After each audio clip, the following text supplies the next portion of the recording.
All right, today we're putting on our consultant hats to really unpack one of the most powerful engines for business growth, research and development.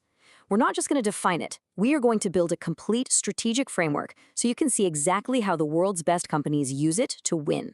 So, you have to ask, how do these amazing companies do it? Well, here's the secret. They don't just wait around for the future to happen, they build it. They lay the foundation brick by painstaking brick through this really disciplined and deeply strategic process we call R&D. At its very core, R&D is just the formal process of inventing and improving things.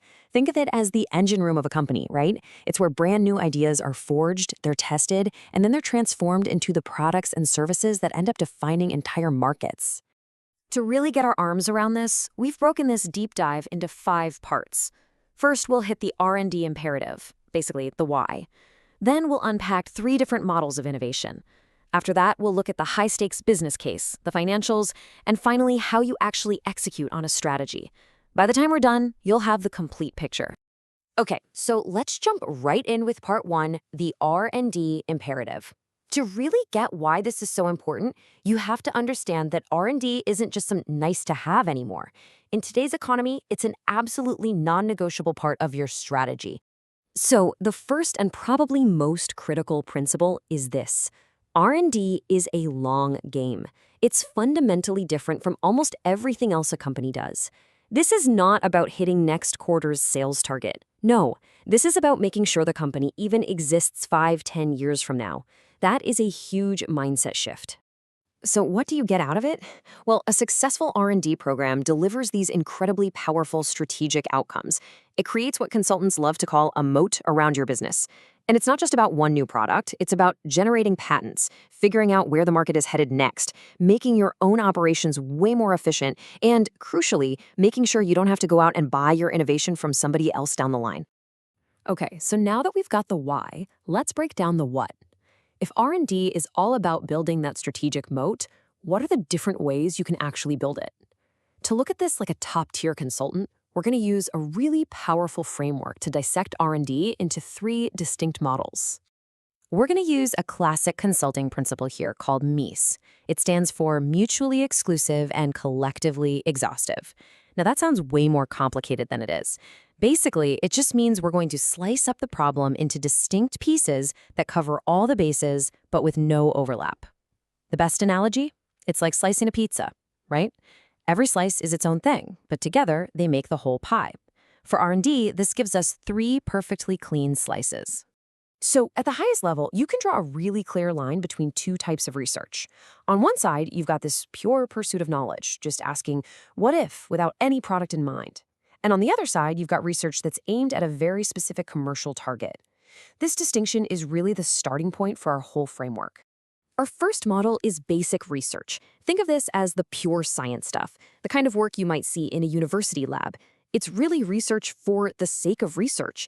This whole stage is about building a foundation of knowledge that honestly might not pay off for years, maybe even decades.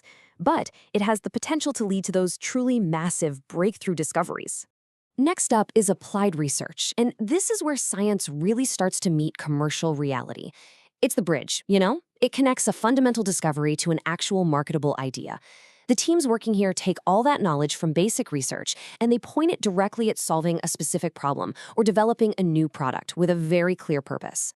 And that brings us to the final model in our framework, development. This is the really engineering-heavy phase where a concept finally becomes a tangible thing. It's all about the design, the prototyping, the testing, the refining, all that painstaking work that turns a promising idea into a reliable, scalable product that's ready for the market. All right, so now we have the models. Let's get practical. R&D isn't just some academic exercise, right? It's a huge strategic bet with very real financial consequences. So to really understand the business case, we need to weigh the enormous potential upside against some pretty significant downside risks. And right here, that high-stakes trade-off becomes crystal clear. I mean, the advantages are immense. You get game-changing innovation. You become a magnet for top talent. You build incredible brand loyalty. But the disadvantages? They are just as daunting. We're talking massive upfront cash, years of work with absolutely no guaranteed return, and that constant risk that the market just shifts before you're ready. This is the real tension every single leader has to manage. So, given those high stakes, let's put on our CFO hat for a second.